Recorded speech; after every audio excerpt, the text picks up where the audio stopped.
I did. Oh, thank you. You're welcome. Okay.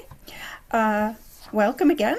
Before we begin, a quick note. The information shared today is for educational purposes only and is not medical advice. Please consult a licensed medical professional for your health concerns. Welcome, Dr. Carlton. Dr. Carlton is an integrative psychiatrist and pioneer in the rational use of nutrition-based treatment approaches when treating mental issues such as depression, anxiety, or physical problems such as cognitive impairment, dementia. He practices in Port Washington, New York, and is a member of the Sharp Again Advisory Board. Welcome and thank you for joining us. We have lots of questions that have been submitted, and Myra and I will start with those questions. If you have questions, please feel free to raise your hand, unmic yourself, or drop them in the chat box. So our first question, Dr. Carlton, is should I get a stress test or other diagnostic tests before beginning a new exercise routine? Um, No. I think you should ask your primary care physician Mm-hmm. if that's really needed. Some people are frail and they really should get a stress test and get a good evaluation. Other people are just relatively healthy and trying to stay healthy. I don't think they need to go through the formality of it, but ask the PCP, primary care doctor. Great idea. Do you do you think it's helpful when someone is starting a new exercise routine to possibly find a personal trainer who is accustomed to working with people who are, with older people? I think that's a stellar idea, and I'll tell you Okay. why I think it's such a good idea to get a personal trainer or physical therapist. Physical therapists can do that really well. It's to avoid injury and as well as get guidance. Many of us, myself included, as we get back into an exercise routine, we think that we're still 19 years old and in the gym. And I can use 40 pounds and bring it back over my shoulders like that, lying on the bench. And I ripped the rotator cuff. Mm. Shouldn't have been doing that much weight. Didn't hurt at the time. Yes. When I started going down there, and I shouldn't have been doing that. Um, so the physical therapist will give you sensible ideas as to what to try and how to build up. Otherwise, you'll just start to go based on what you used to do, and you can't do that anymore. And you're going to find out the Right. hard way. Can't do that anymore. Oh, Great. Thank you. Um, so that was the next question. Okay.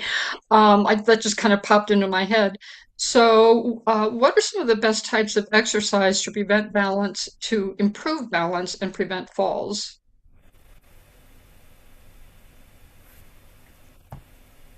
Those would be stepping on very low platforms and coming up, changing feet, stepping over very low objects, little foam blocks, exercises like that you see that are done in the physical therapist suite. Um, but if a person's having a history of falls or they're very tentative, a lot of risk of fall, then it's really important to get a physical therapist.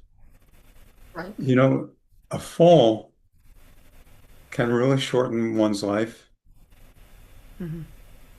Something like 60% of people who break their hips in a fall are dead within a year Wow. Fuck that. Yeah, that's amazing. because it's such an inflammatory process for the such a major bone repair to take place. The body has to go into inflammation with a lot of cortisol, the stress hormone. That's why they get stress ulcers when they're repairing a fracture. So much Hmm. cortisol being secreted to remodel and take away from muscle and every place to repair the bone. That and lying in bed for a month with your leg up in a cast, the inactivity, and the pain, it's a real inflammatory and emotional drain on the physique and the psyche. So you want to avoid a fall. And so Okay. if you've been tripping, if you've been falling a couple of times, just don't crap around. Get a physical therapist. Medicare will pay for it, a whole bunch of sessions, and get some help. Right. When I Now, I had know that I'm oh, sorry. sorry. When I No, had I just my wanted to say, Myra, go ahead. no, I just wanted to remark that my dad broke his hip. He just stood up out of his chair, and I think his bones must have been fragile, but he just stood up out of his chair and fell and broke his hip. Um, and I have heard of that happening with people with osteoporosis with very fragile bones, that the bone can just break, um, That and can cause. happen if it's that fragile. But this brings up an interesting sideline. One of the things that makes people fall when they stand up is orthostatic hypotension, ORTO, static. In plain English, that means that when you stand up from sitting or lying to standing, your heart needs a couple of seconds to readjust the dynamics to pump blood up to the brain. Right. And if the brain doesn't get that blood flow that it needs with enough pressure, enough flow for a couple of seconds, you're going to go down. Because when there's not enough blood coming to the brain, the body wants to be flat. So the blood doesn't have to go against a gradient, it just goes like that. That's how the Hmm. body gets you to protect the brain. But you fall, you break your hip. So Interesting. as we get elderly, or frail, even if you're not older, the way to properly stand up from lying or from sitting, let's say you're lying down, sit up and take a minute or two just sitting at the edge of the bed so the heart can adjust to this gradient to get the blood to the brain, safely sitting. Then, when you've been there for 2 minutes and it's boring, but protect yourself, then stand up, but keep your hand near the bed or near a bed table.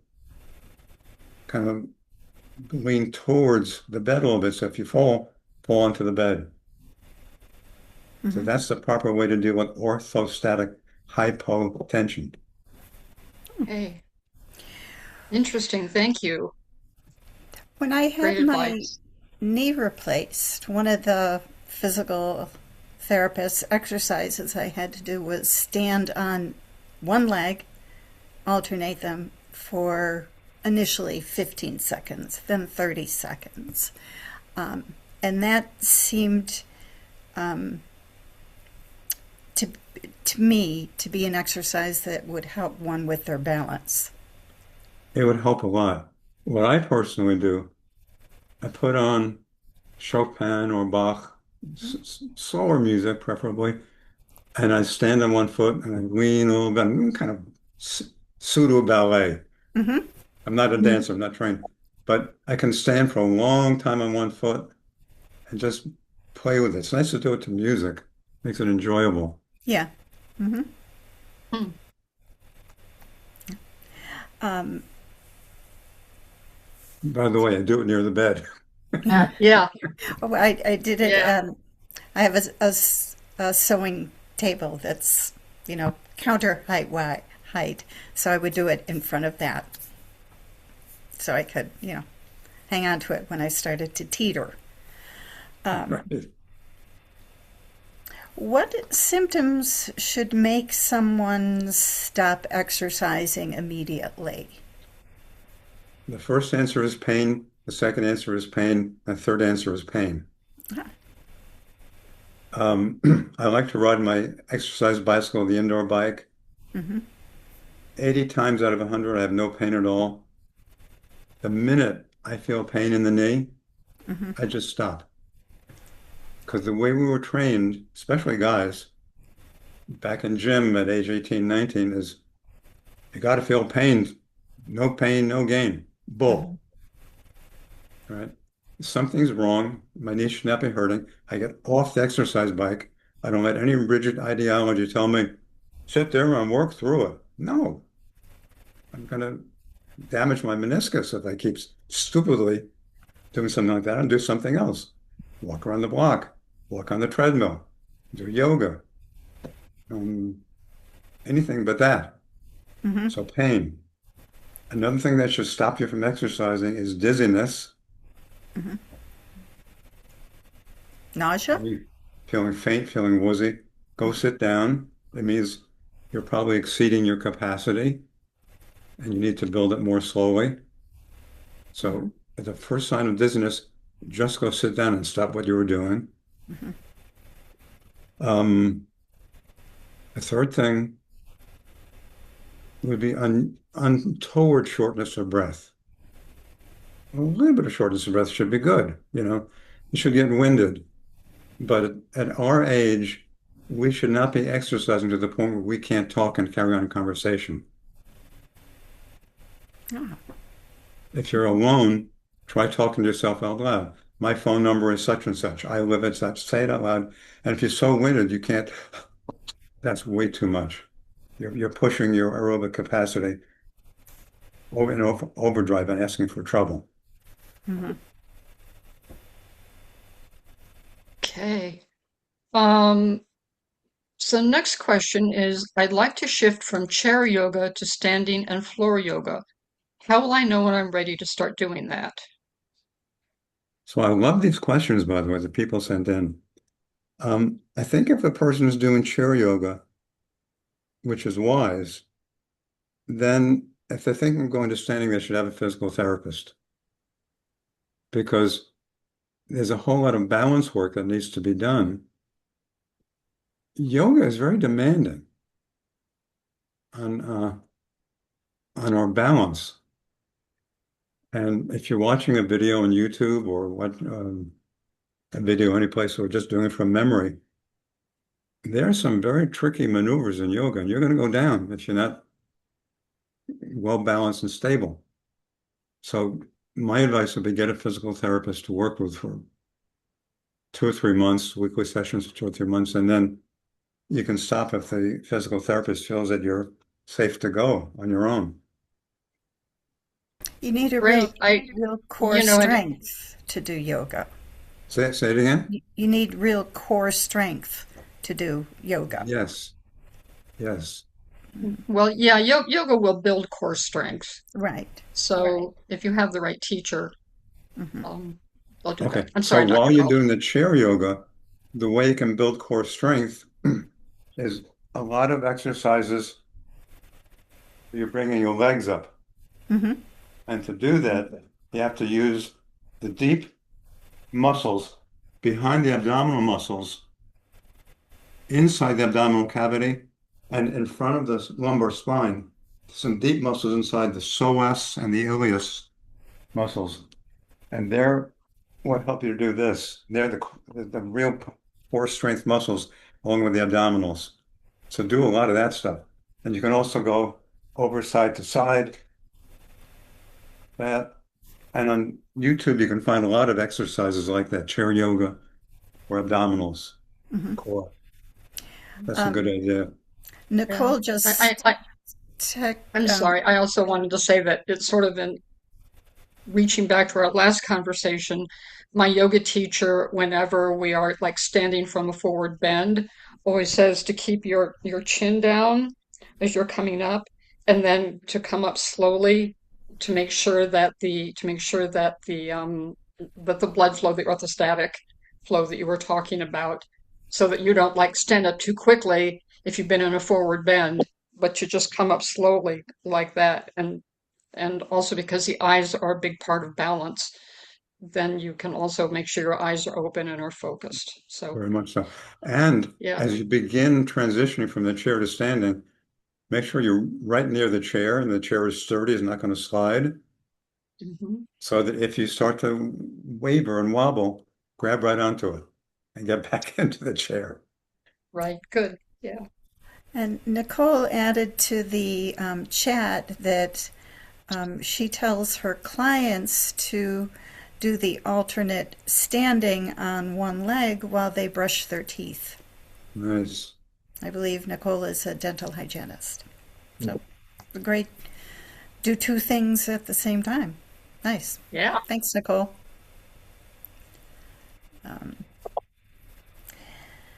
And also do a lot of standing on your tiptoes while you're at the brushing your teeth or working on the stove. This is Ah, very important for building your leg muscles. Hold it up for 5 seconds, half a minute if you can. Build up those muscles. They really help to build your balance. that was another one I had to do after I had my knee replaced. So the next question, how can I safely increase the intensity of my workouts over time? The 10% rule. Do 10% more for a few weeks and see how you feel. If you're adjusting well, do 10% more above that and just keep doing increments. So let's Ah, put that in reality as examples. You're working out with 5 pound weights, all that kind of stuff that you're doing. You don't go to 10 pound weights. That's too big a strain. You could really start to hurt your ligaments, strain your muscles. So go to 7, 6 and 7. Don't be in a rush. There's a terrible pattern that we got in from high school gym that thinks we got to accomplish right away. I see this with my second wife and her physical therapist. The physical therapist is wonderful, but she'll push my wife too hard sometimes, and she'll have a setback for 3 or 4 days.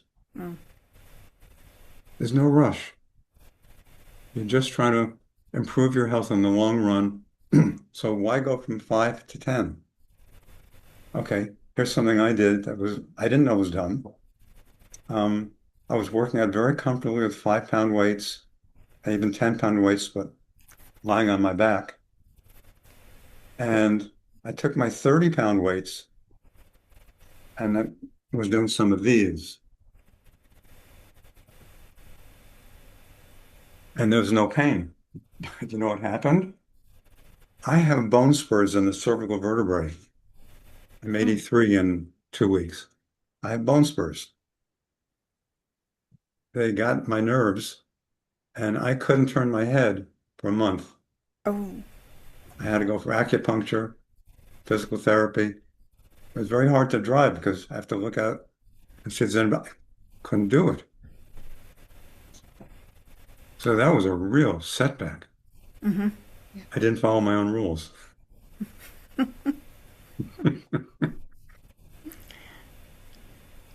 So 10% is the rule of okay. thumb. And would increasing the number of reps or Same thing. same If you're thing? doing if you're doing 10 reps, increase it to 12. Don't go from 10 reps to 20 reps. Yep. I want to share with you a concept that I have. We carry within us what I call the inner drill sergeant. And he's a scowling son of a bitch drill sergeant, like you see in the movies. All right, give me 50 push-ups. That guy. A lot of us have that in the head as an interject, and you got to overrule him because that inner drill sergeant will push you to do things that are way over what you can do.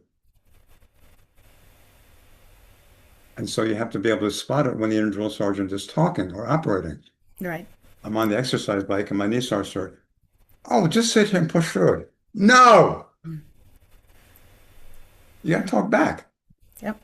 Don't be a victim. The inner thoughts can be very subtle and we had negative inner thoughts as well as positive inner thoughts. And some of us have a lot more negative inner thoughts than positive thoughts. And we'll self-punish.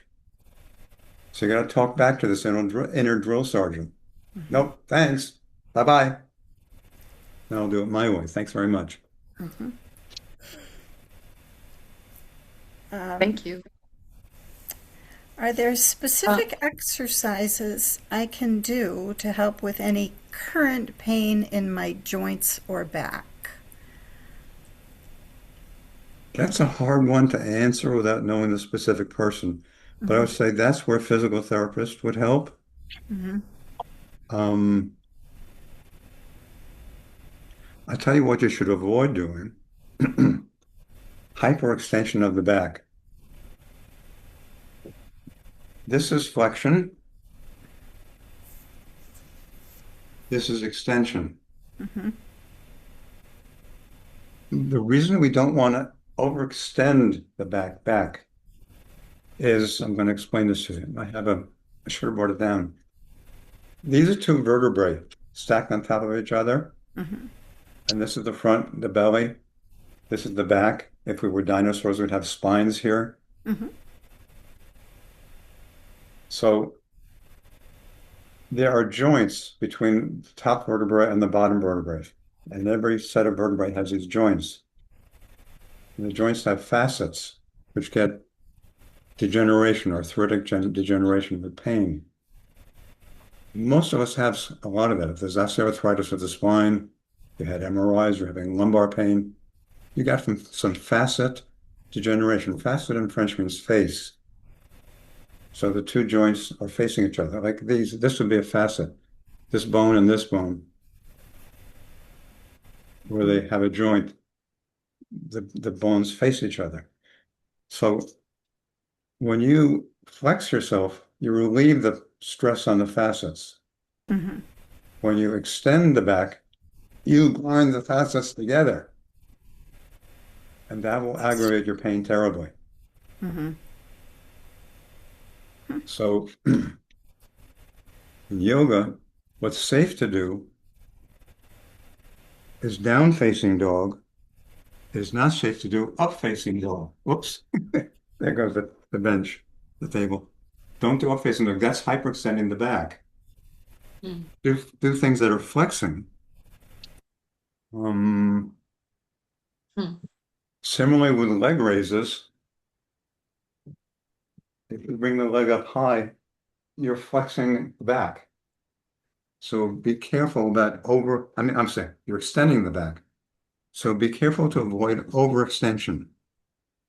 And that way you won't aggravate your joints, your back joints. Also, limit the amount of weights that you're using. If you're a woman, do 1 or 2 pounds. If you're a man in your 70s or 80s, do 4 or 5 pounds. Start light, Mm-hmm.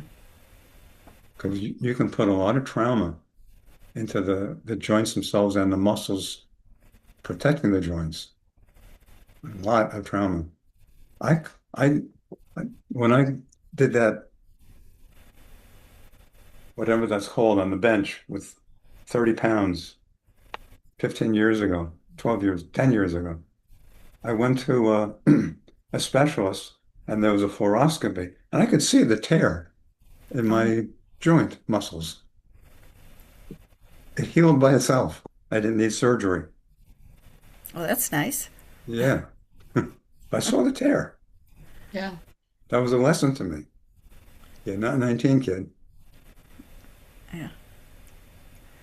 Ah, So, our next question is it safe for me to start a new activity in a group, or should I start on my own? Wonderful questions. I recommend you start on your own at first and then join a group. The reason I say that is this, especially for guys, it's this psychological peer pressure you're going to feel to try to keep up with the others. Well, she's doing much more pounds than I am, and he's doing much more reps than I am. I'm going to try to keep up. You're going to hurt yourself. mm-hmm. I actually have So found that personally in Zumba classes. go ahead. And well, I went to a couple of Zumba classes and everyone was moving very quickly into the beat and also a lot of the people in the class were much younger than I was. And I couldn't keep up. and there was no kind of accommodation or just do your best or whatever. It was like, no, just keep up with the class. And I stopped going because because first of all, I felt I didn't want it to be a competition. I just wanted to, because I love to dance, and I just wanted to be able to do Zumba, but there was that pressure to keep up or look stupid. It's like all the people in the back of the class who couldn't keep up were kind of just standing there going like this, and it just felt like a waste of time, basically. It So that was was very interesting. wise. Yeah, But some people who don't have as much self-possession and self-assurance will stay and they'll push themselves. And when they fall down and break their hip, the instructor goes, "Oh, gee, what a shame." And a week later, the instructor doesn't remember who you were, and you're in the hospital, and their life yeah, goes on. Yours doesn't go on very well. Yeah, do it by yourself. When you're comfortable, when you got some conditioning, then go to the Zumba class or the class yoga workout or whatever it is. mhm. Hmm. I These are would great questions. went to a Pilates class when I was in my 40s. Hmm. Started Pilates, and they also offered kickboxing classes. And the owners kept encouraging me to try kickboxing, and I went to one, and you know, they asked me how I liked it, and I said, "Well, I didn't," but I don't like the Yeah, idea of it. Yeah. And it They're was, drill sergeants. They're not yeah, thinking of your limitations. They're thinking of yeah, what's good for their business. right, And exactly, may be very nice, but they're not thinking holistically of the whole person. yeah, They don't know your story. yeah. Plus, I was in my 40s. I don't need to do kickboxing when I'm in my 40s. It's for 20-year-olds. I love this. So, Senior Karen says Senior Planet, which is a wonderful organization, has a non-competitive online Zumba class on Thursdays at 11:30 from the comfort of your own home. No one can see you or cares. Wow. Thank you, Karen. What That's is it actually called? really great. What is it called? It's called Senior Planet, and think it is, I think it is run by AARP, but I'm not certain about that. But they have a lot of online classes that you can take. Um, I'll, and I'll, Karen might know. I'll Yes, run by research the that and include AARP. that. Yeah. Yeah, it's run by AARP. And they Great. have a lot of classes you can take. I know online, I believe that they also have some in-person things that you can do depending on the local chapter, basically. So that's great, Karen. Thank you for that. I had forgotten about Senior Planet. Okay, next Okay. question. How should I adjust my nutrition or hydration to support a new activity level? Very good. So one thing to be aware of, as we age, there's a tendency for most of us to lose perception of the cue for thirst. We don't know that we're thirsty. We don't sense that we need hydration. And so we can get dehydrated very easily. If you're dehydrated, you're much more likely to fall from orthostatic hypotension. Remember when you were young, you go to the beach and get broiled in the sun for an hour, lying on a blanket, and when you stood up, everything was black and you saw stars and you're dizzy? Hmm. That's orthostatic hypotension because you got dehydrated from the heat and the humidity. You sweated, you lost blood volume, and when you stood up, you didn't have enough blood volume to bring the blood up to the brain. So you feel faint. Maybe you didn't faint, but you feel dizzy. So we need to tune in to the cues that we're thirsty, that we need to hydrate.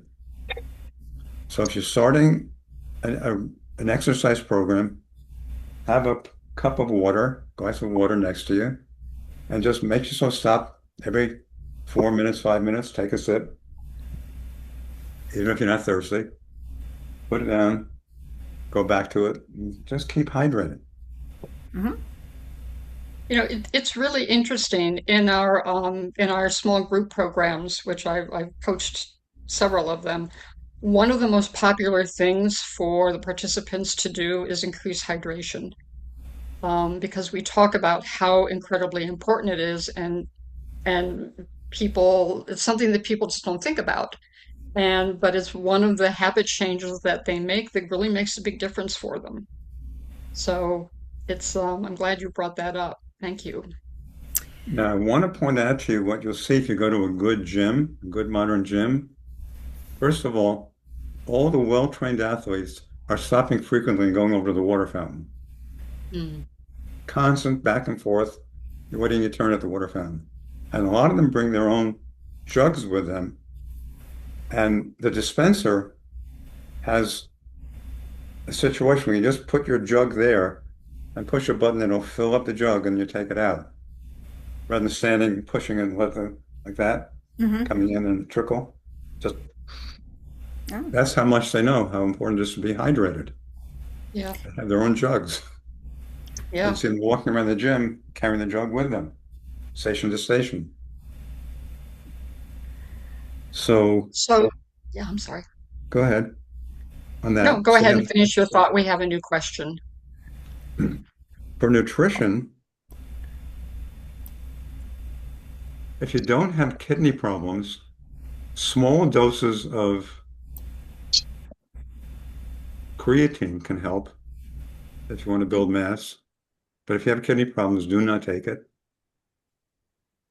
Creatine helps to build muscle mass. You see a lot of athletes supplement with creatine. Get adequate protein. You don't have to overload with protein. You don't need 72 eggs a day, crazy stuff like that. But you need protein to rebuild your muscle. And you also need water with the protein.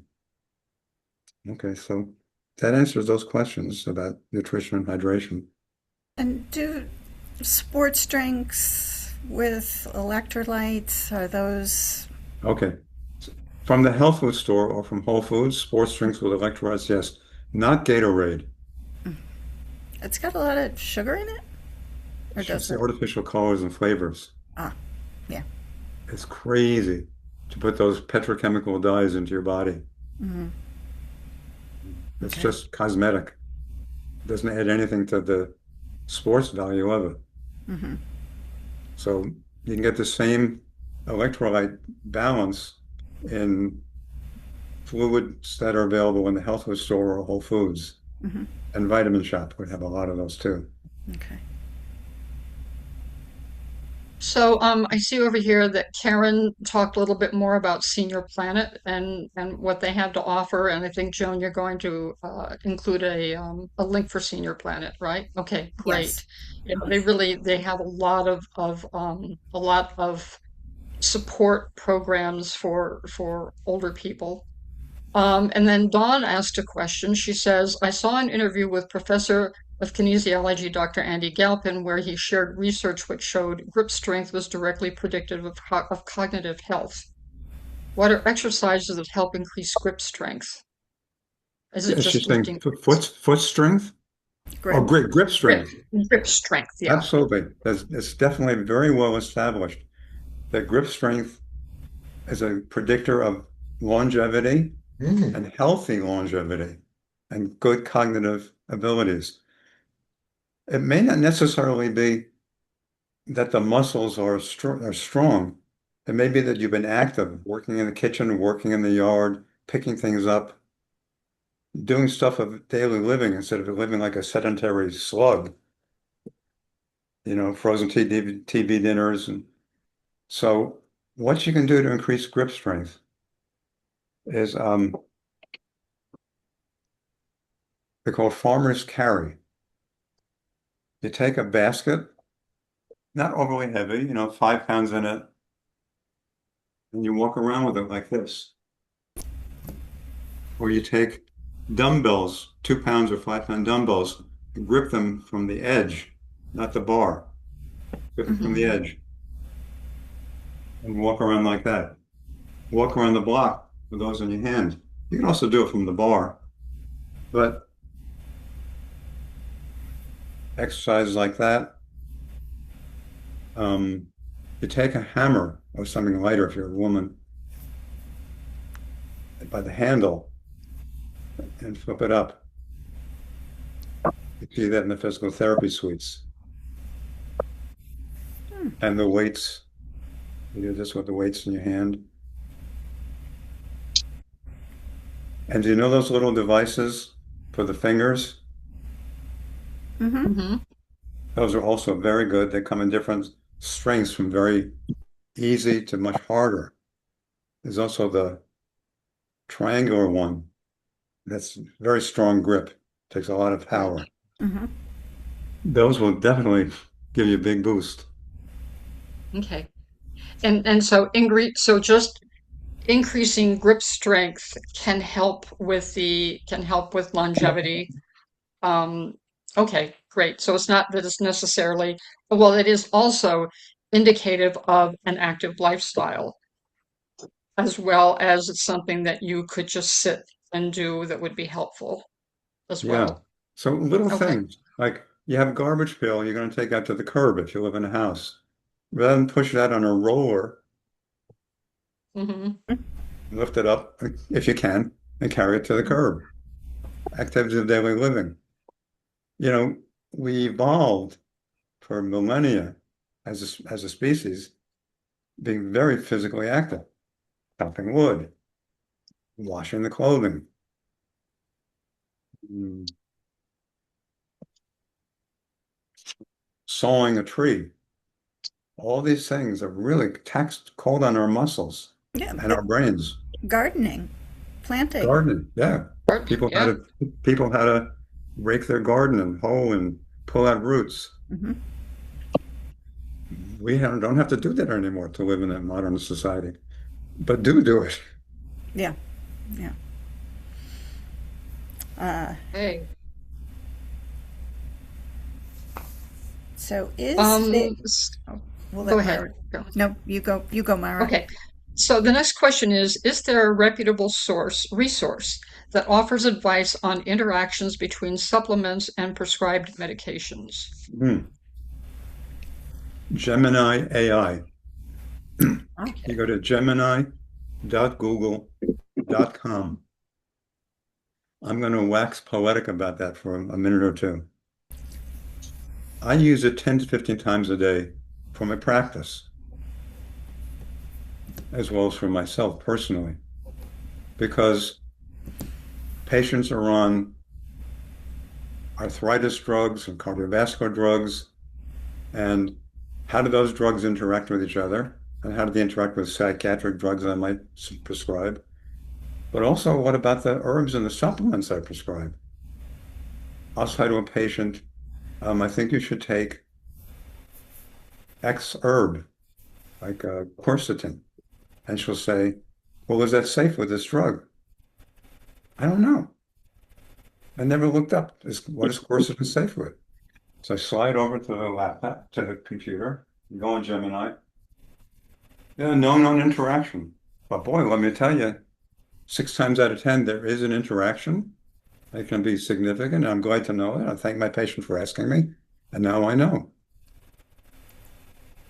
But you can't know all the interactions of all the herbs and supplements that you use and all the medications that you use with other medications. It's just, you need a computer. Gemini.google.com. I want to tell you a very interesting story. It's off the topic a little bit. I have a patient in her early 70s, and she has an inborn genetic error of metabolism. There's an enzyme in the muscles of the skeletal muscles that's deficient, and so she can't make ATP, adenosine triphosphate. Remember from the lecture, we need adenosine triphosphate, ATP, as energy to drive everything, including muscle contractions. But she doesn't have so many problems of her skeletal muscle. She has problems of her colon. She can't defecate. Oof. She's gone years with tiny little pieces coming out and a tremendous effort. So her whole life is ruined by having to defecate tiny pieces and all bloated with feces. What a miserable life she was leading. And she shows me this lab test, myoadenylate deaminase deficiency. I look it up, it says that's a disorder of skeletal muscle. But this patient's having a smooth muscle problem. It's not a smooth muscle problem.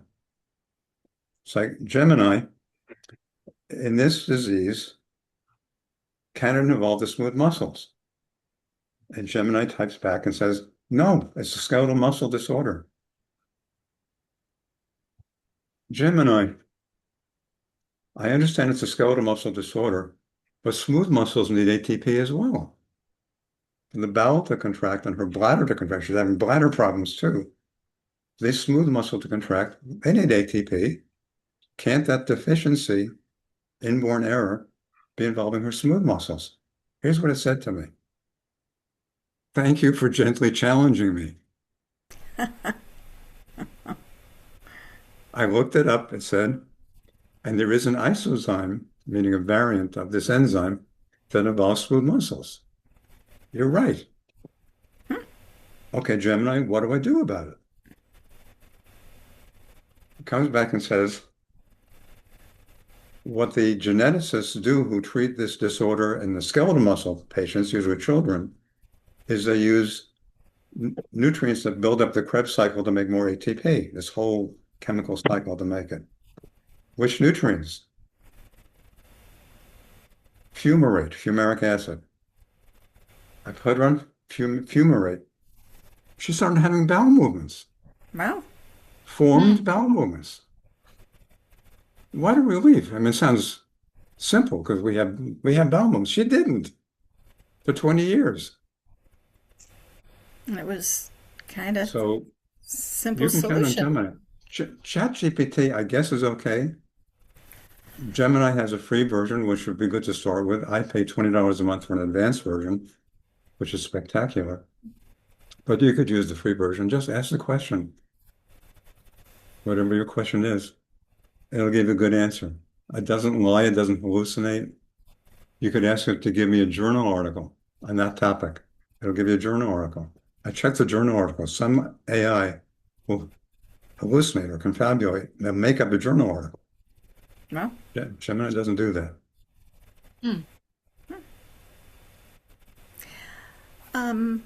Karen asked, or commented, while the Gemini resource looks super helpful for my practice as well, I was considering getting Perplexity. Any thoughts on that for clinical practice? Are you familiar with Perplexity? I haven't used it. I've heard about it. What I like about Gemini is it's trained, these large language models, LLMs. It's trained on a vast variety of topics. I ask it questions about Mozart and Chopin and Degas and all the various artists. I ask her questions about Dido and Aeneas and the opera from Purcell. It's just spectacular with the knowledge that it has. Some of the more medical databases, AIs, they're not as broad. For example, I'm always asking Gemini questions about integrative approaches. Is there an integrative approach to treating this disorder or that disorder? And it'll come up with various things. I can ask about homeopathic approaches to the disorder. So some of the medical ones are just too trained on journal articles from the standard journals. And you're going to miss the outliers that are not published in the mainline medical journals. Bredesen was not published in the mainline medical journals. Would his work early on show up in Perplexity? I don't know. Interesting. That's great. Thank you.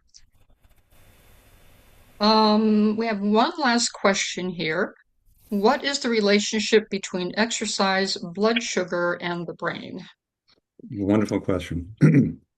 So it's been known for 150 years that exercise helps improve diabetes. And every generation of physicians has to relearn it from scratch, as if it wasn't in the whole historical data from the 1850s. They knew it. I'm going to explain to you why exercise improves diabetes, and improving diabetes, you improve the brain function. So in the lecture that I gave a month or so ago, if you haven't seen it, you can get it from Sharp Again website. Exercise liberates a whole panoply of factors, growth factors, things that are anti-inflammatory and improve brain function, improve joint function, and improve insulin sensitivity. What's insulin sensitivity?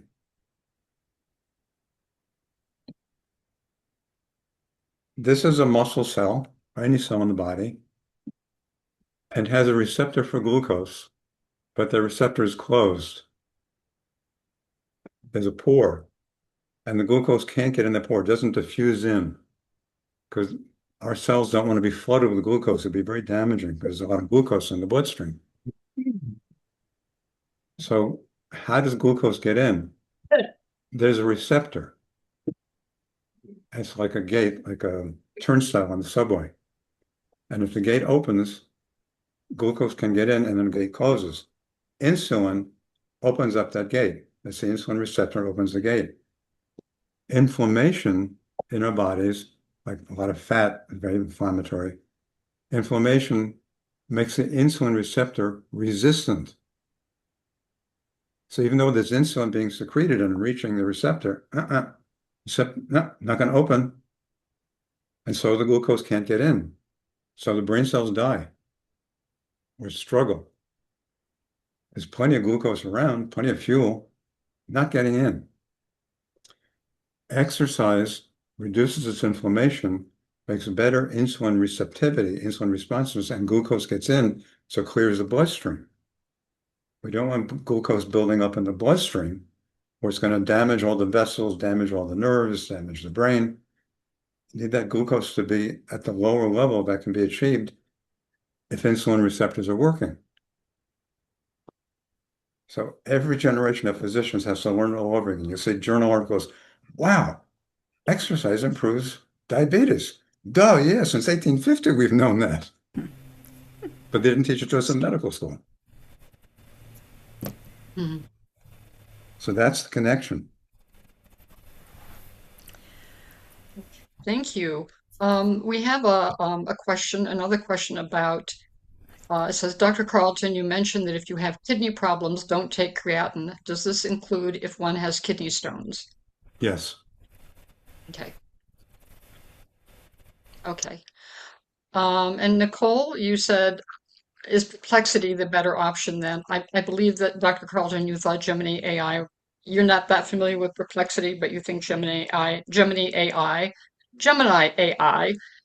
because it trains on such a wide variety of large language models that you feel that it's more diverse and is possibly a better option than a medically based AI program. Is that All right. correct? I want to be able to reach what are all the options available to me as a physician, not just the medications, the approved, FDA-approved things. I'd like to know the FDA-approved things as well, but I want a broad net. Right. Okay.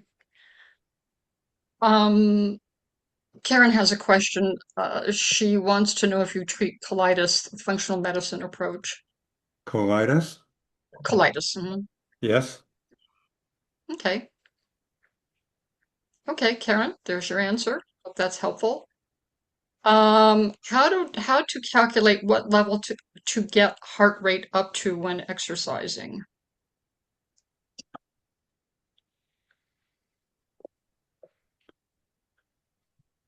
They have formulas. I don't remember them exactly. There's something called V, capital V, max, subscript MAX, V max, which has to do with how fast your heart should go to be aerobic. You don't want to get anywhere near aerobic conditioning at high level. That's not your goal right now. If you build yourself up, sure, go.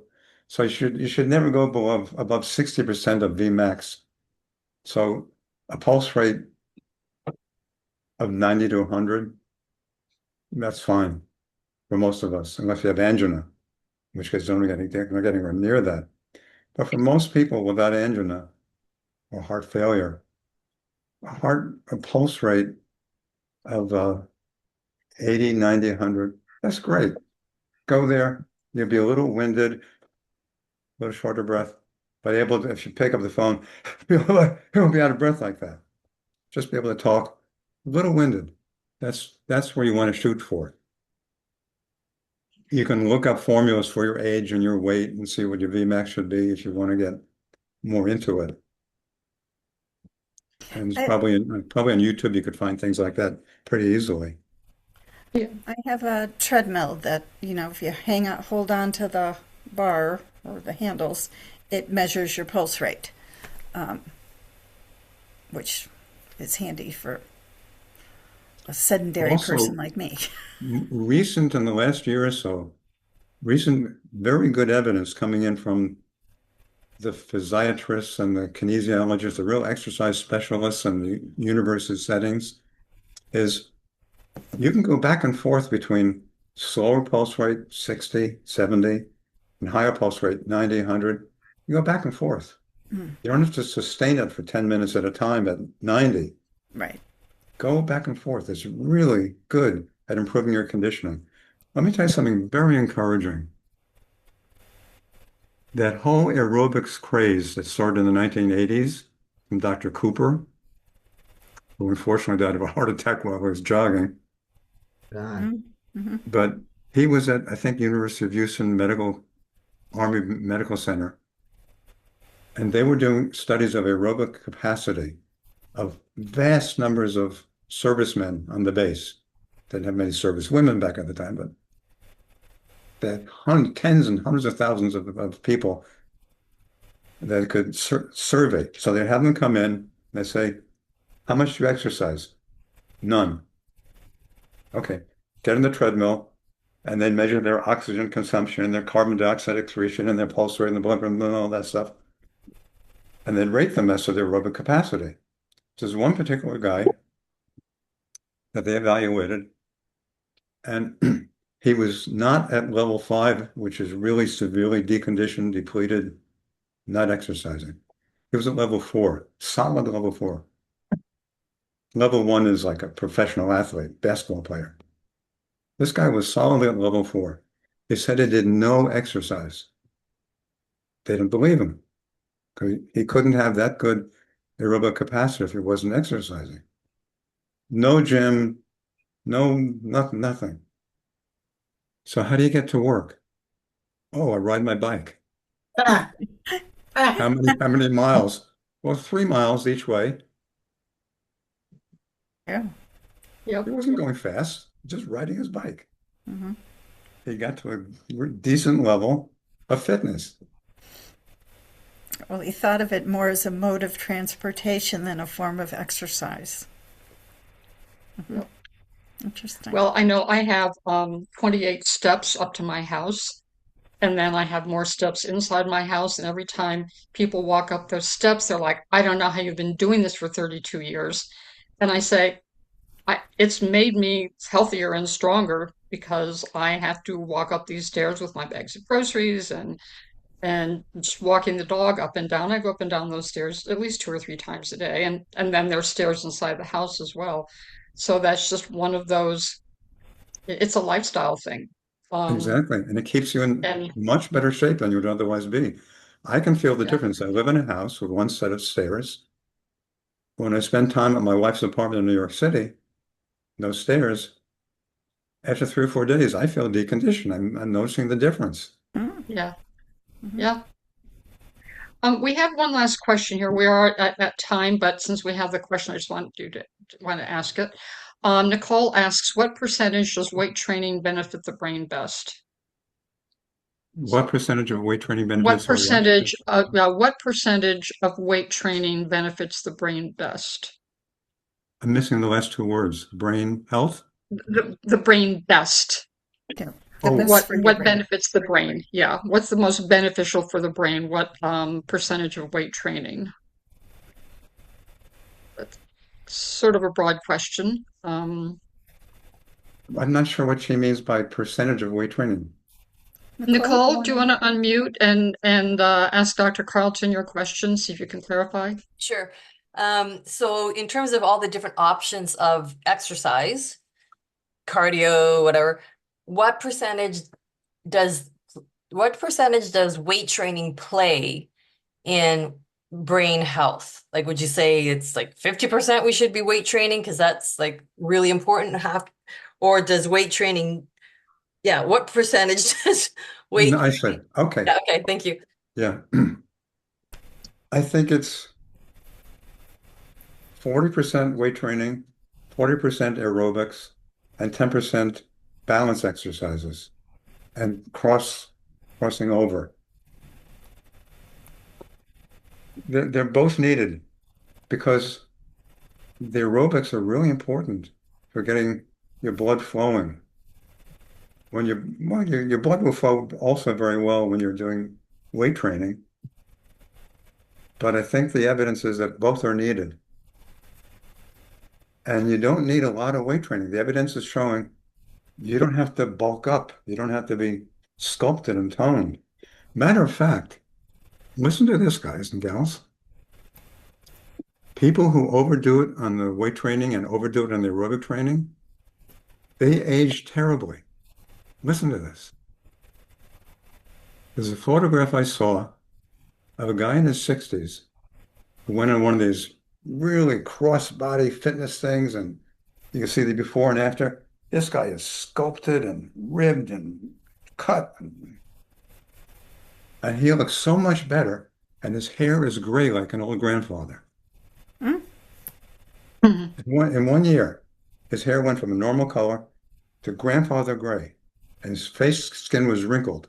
Great body. Why? What the heck could be going on there? When we do a lot of strenuous exercise, whether it's weights, heavy weights, or strenuous aerobic exercise, you're using oxygen a lot to make ATP to regenerate your stores. Oxygen has a spare electron, which becomes a free radical generator. Think of it as shrapnel in your blood vessels.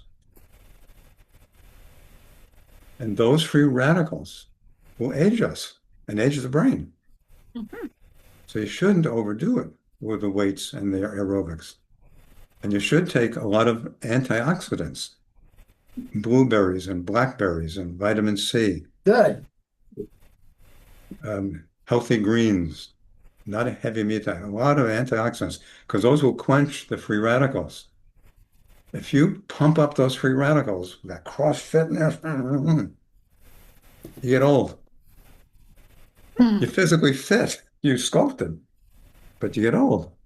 Free radicals are really serious inflictors of damage. Interesting. Okay, very Who knew, interesting. right? Who knew? Yeah. Well, thank you so much, Dr. Carlton. We're at 104, and Nicole says she appreciates the answer. Thank you. Thank you So so this has much. been, yeah, thank you so much. This has been really, really a wonderful, engaging conversation. Pleasure. Great pleasure. Yeah, we really appreciate you coming and doing this for us. So I'd like to give a talk another time on how to prevent falls and injuries. I actually made a note about that. Yeah. Yeah, so That'd be I think great. we'll be in touch with you. We're booked through September, but I think we'll be in touch with you about that. So Good. I'm going to end the recording. thank you so much. here. Okay. Bye, everybody. Thanks for your questions. Thank you. Bye-bye. Thank Thank you. you so much.